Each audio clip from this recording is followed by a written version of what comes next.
It is year 2014. Tokyo Ghoul anime just got released and it blew everyone's dick off.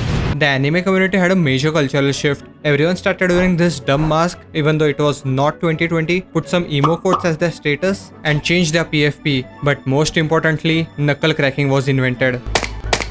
There was no knuckle cracking before 2014. Instead, they just broke their fingers. Tokyo Ghoul had become huge in and outside anime community, bringing in new sort of cultural wave. Everyone loved Tokyo Ghoul. So, what the fuck happened? Why this beloved series became one of the most clowned on series today? What really went wrong? Today, why is everyone asking for a remake? And most importantly, will we get one? To be honest, I don't fucking know. I cannot just call up and ask, Mushi Yamamoto-san, will we get a remake of Tokyo Ghoul? But rather, I can make a well-educated guess. So in this video, I will go over what went wrong with the anime. Is manga as good as people say it is? And why do I think now more than ever, Tokyo Ghoul might get a remake? But before that, let's refresh our memories on the tragedy of Tokyo Ghoul's anime adaptation. Because getting a remake is not same as getting No Game No Life Season 2. Season 1 of Tokyo Ghoul somewhat loyally followed the source material while still cutting out various parts and adding some which did not make any sense. Then Season 2 completely went off the rails, which followed fuck all from the manga and went completely anime original and ended the season between the arc. Hell, they ended it between the fight while skipping major plot events and character development which shaped up the story of Tokyo Ghoul really well in the manga. But after that season, the time passed and people thought that was the end of Tokyo Ghoul anime. But then 3 years go by and the same studio decides to adapt its sequel, Tokyo Ghoul Re, which will consist of 2 more seasons. That announcement itself already showed red flags. But why? I will explain it in just a minute. In season 3, we follow the source material of the first 7 episodes and then skip majority of the manga. I mean the parts which will set up the big plot points later on. But instead, the anime just skipped and rushed towards the big climax, which did not make any sense. And I don't even want to talk about season 4 because it was unbelievably trash. So, why did the anime do such a bullshittery? Well, in an interview regarding the anime, the producer and others who worked on the anime stated this about being faithful to the manga. We have to summarize the original story in order to fit in 30-minute anime slot. We can't assign one chapter to one episode. Otherwise, the anime would continue forever. We must also create emotional ups and downs in 30 minutes to make viewers want to watch the next episode. This means that it is essential to make some changes from the original story. When you read this, it does not make any sense because there are other anime which combine 2 chapters in one episode while still being faithful, or rather, that is the norm nowadays for having fluid pacing. But it all clicks together when you read this following statement. The number of episodes are predetermined, usually 12 or 24. We need to allocate chapters to each episode to adapt majority of the manga. The animators had already been given a deadline from the start that you have to adapt the story until this chapter by the end of the season. No wonder they fucked up everything. If you have to adapt over 100 chapters in 24 episodes, it is not going to work.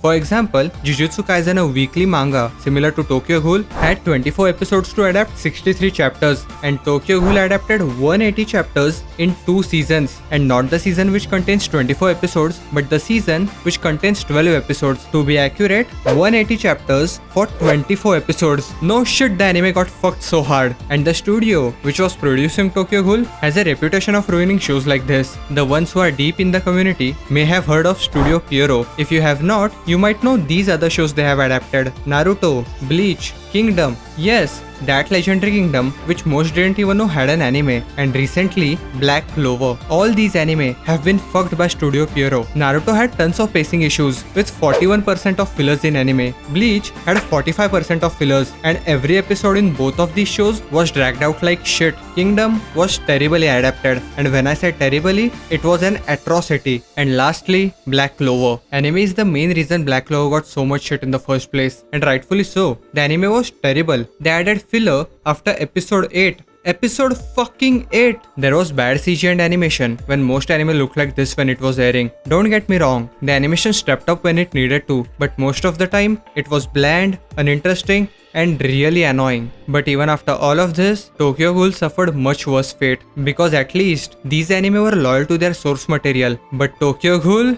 It was bad.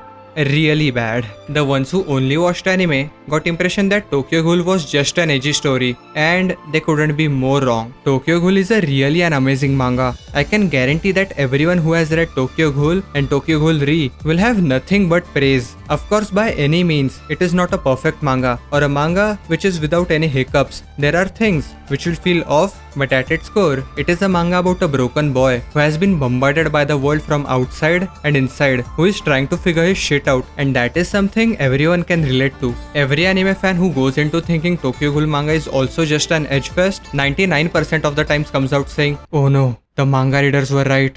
It is so much more than edge." And that is because we are always fucking right. I have read entirety of Tokyo Ghoul 3 times, and every time I finish it, I get filled up with these emotions, which I don't even know how to define it. Just see chibi reviews crying or popping champagne because Kaneki got laid, and it is really a shame that Tokyo Ghoul has got a reputation of just an edgy anime, even though it is a really beautiful story. So why did I simp over Tokyo Ghoul right now? Because I wanted to and was desperate? Yes, but also to tell it is a genuinely amazing manga with a dedicated fan base which will promote the shit out of anime if it gets a remake. Now to the money question, will it get a remake? If you had asked me in 2021, will Tokyo Ghoul get a remake? I would have said fuck no. But recently, we got major announcement of old shows getting a remake or another season. Devil is a Part-Timer is getting a second season by Studio 3 Herds. This is not the same studio which did season 1. Ruby is kind of getting a remake after 5 years from Studio Shaft and not from whatever this was. But the biggest announcement was Spice and Wolf getting a reboot or another season after 14 years. This anime came out in 2008. After seeing all of this, I can believe there is also a chance of Tokyo Ghoul getting a reboot. But there is a big if, and that is, will Studio Pierrot give up the rights of Tokyo Ghoul? Because as per latest announcement,